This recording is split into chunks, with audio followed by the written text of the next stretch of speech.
You know, I woke up today and I'm like, what does everyone want from an art channel? A cooking video, of course. No, I'm just hungry. Besides, look at this handsome fellow. He wouldn't lead you wrong, would he? I mean, look at him. He looks like he knows what he's talking about. Boom! My potato dumpling barack recipe. I'm a jelly donut, Ash. So, let's try to get these boys done, huh? First step is potatoes. It says 8 to 6, but it depends on the size of your potato. 8 if they're smaller, you know, like 7 if they're medium-sized, and then 6 if they're normal-sized russets. Probably going to be doing about 6 today. What's that? 6, 7. 6, 7? Yeah, because you said 6, 7. Oh. I ended up with 7 because they're kind of small. So you want to clean them. I leave the skins on because nutrients. Then you're going to dice them up and boil them, mash them, stick them in a stew.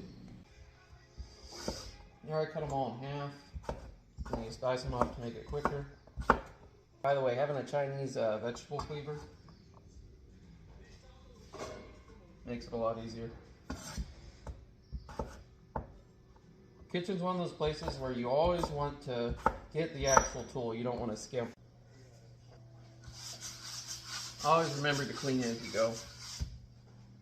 I think it's part of a mise en place.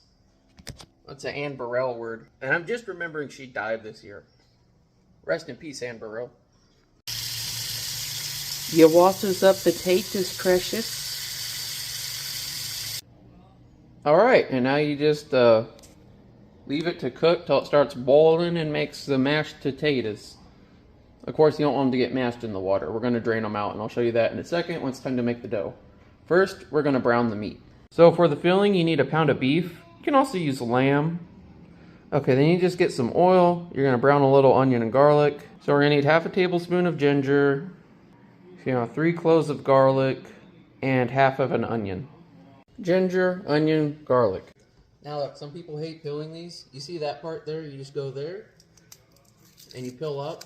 Large piece comes off. Then you grab the tail, like a shrimp. This one's a little messier, but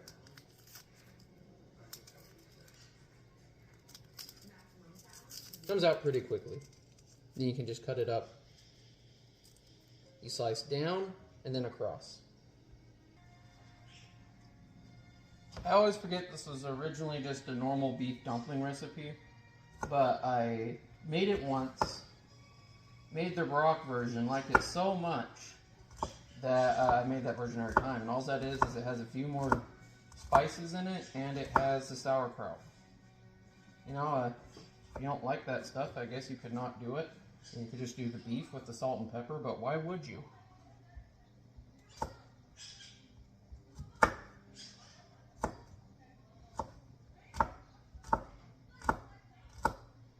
it the Chinese way. A lot of my stuff, like the browning and whatnot, I do the Chinese way, just because that's what I was taught. And some of you are thinking, what's the Chinese way? What's the other way? The other way is the French way. And pretty much the only thing that differentiates it is you brown your vegetables, you know, your garlic, your onion, and just when you do it and when you add it. A lot of stuff you would add later with French cooking, you add sooner in Chinese.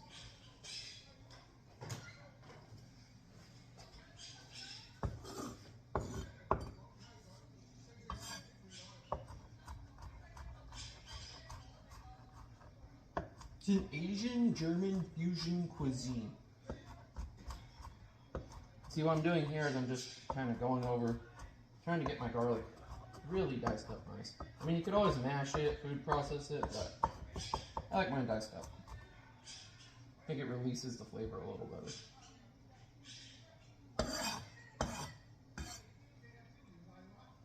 I always hate doing the ginger, but if you use a spoon, you can get the skin off. Just try not to drop it. Do it over a clean surface and not the trash can, because it will go in the trash.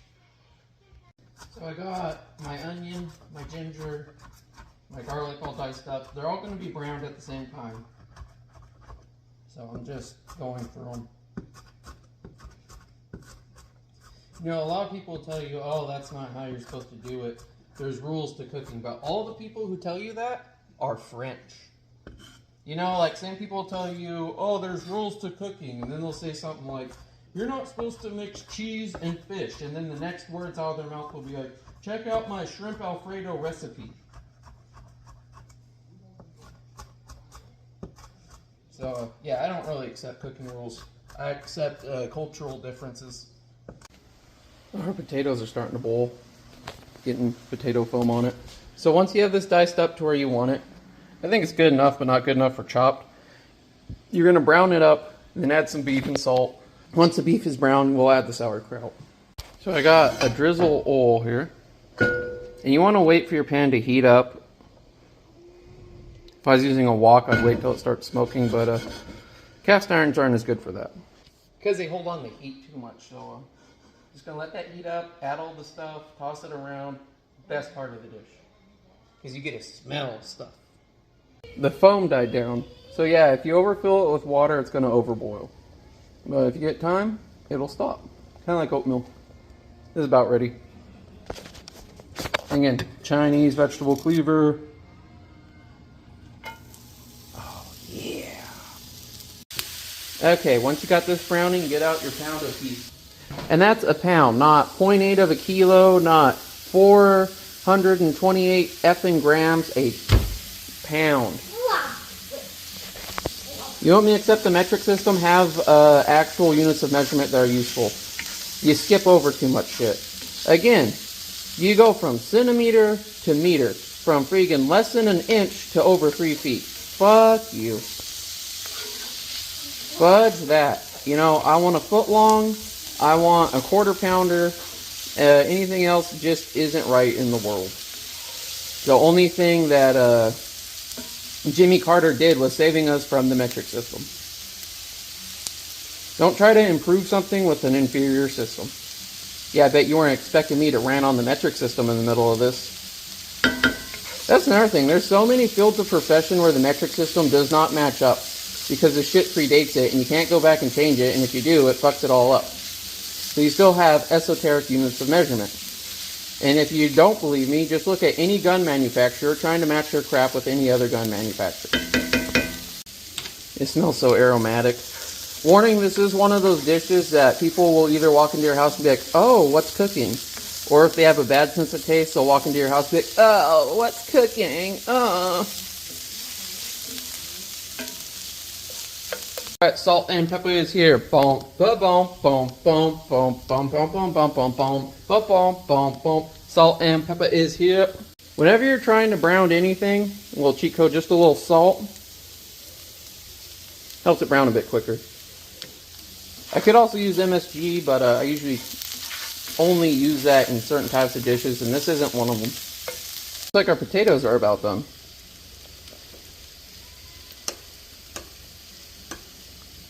Yep.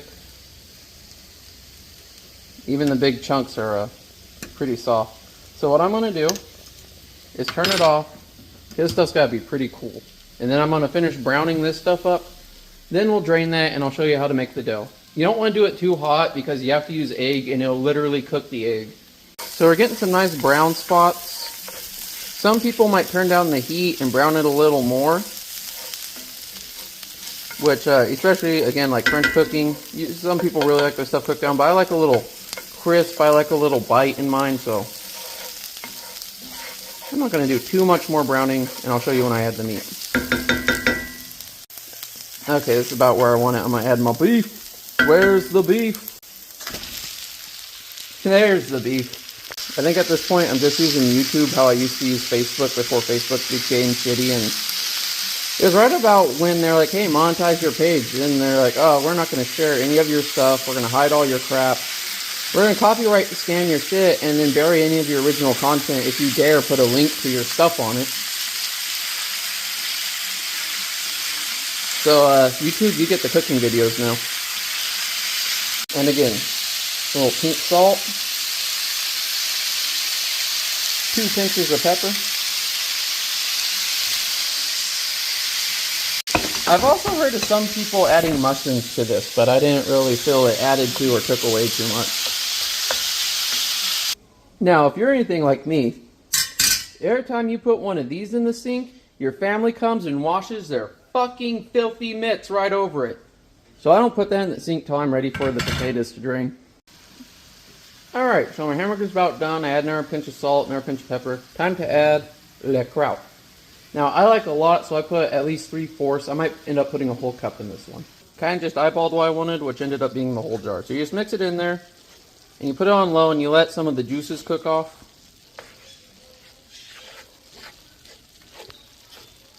Yeah, I did a little extra meat this time, so a little extra sauerkraut.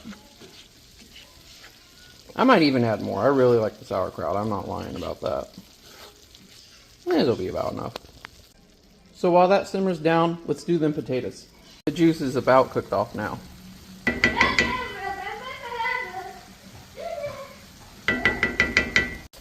Okay, this is the hardest part, so I'm just going to show you when you're done. You add the butter, start mashing it, then add the egg, mash it more, then start adding the flour, and work it till it's a dough. 4 tablespoons of butter. This is what your meat should look like when it's done. You start mashing your potatoes with the butter. Okay, mash in the egg. I'm just messing with you. Oh, maybe I'm not messing with you. Boop. Just do this for a while, and then I'll show you mixing in the flour. So again, it's like hollandaise sauce. You don't want it to be too hot or it'll cook your egg. I might not have enough flour, so I'm going to go outside and get more if this isn't enough. Just get something like this and start folding it into itself. I'll show you when it's done in a minute. You can also add cheese or herbs to this part if you want a little extra flavor in your potatoes, but I never felt it needed it. There's enough to get a little consistent, but not turn it to dough, so I gotta go get more flour. So I ran into a bit of trouble. I ran out of flour. Luckily I have this little bag that's mostly empty from my neighbor, so I guess I gotta share it with them. My closest store is 2 miles away. I have some teachers about to come for my kid. And they no longer take cards, and I don't have cash on me because they suck. So the closest store realistically is 12 miles away. I'm glad it worked. We never went out of flour. I really messed up this time. So I cleaned off my counter. Next thing you're going to do, you're going to spread out a little flour. You're going to make 10 separate balls, and you're going to pack them together, and I'll show you what that looks like when I'm done. Separate balls. I just get a spatula, and I go through my bowl like this.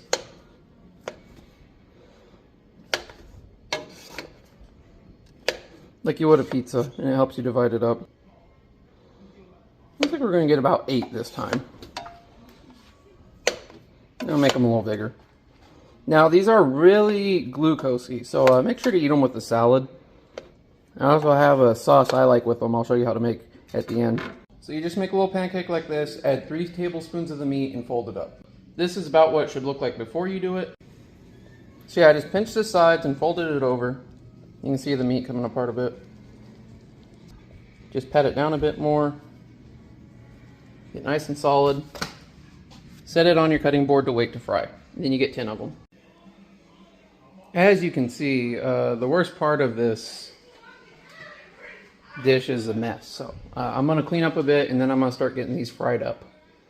And I'll show you how to make the sauce. So I cleaned the counter.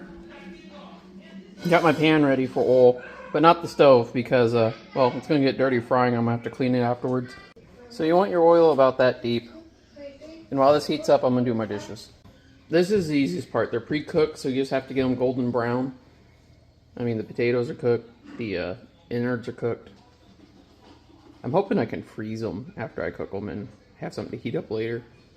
It's supposed to be like halfway up the thing. I put way too much oil. I almost forgot the sauce. So you're just going to want mayonnaise, yellow mustard, Chinese mustard, and some hot sauce, a little honey. So my first one's flipped. They're really hard. You want to make sure not to splash oil on yourself. A big mess to clean up. Because that's the hardest thing with these is flipping them and not flopping and burning yourself. I burn myself almost every time I make them. That one looks sad. So you want to mix these ingredients first and then the honey. The reason you want to do it like this is it'll be light and fluffy. The other way it turns out gray and runny. So now we can add our honey. This is what you want, nice mustardy sauce. I make this one a little more spicy than sweet. It's not like the corn dog honey mustard. I add a little more mayonnaise. I add a little more mayonnaise and yellow mustard, and it's kind of clumpy. Let's bust up the clumps.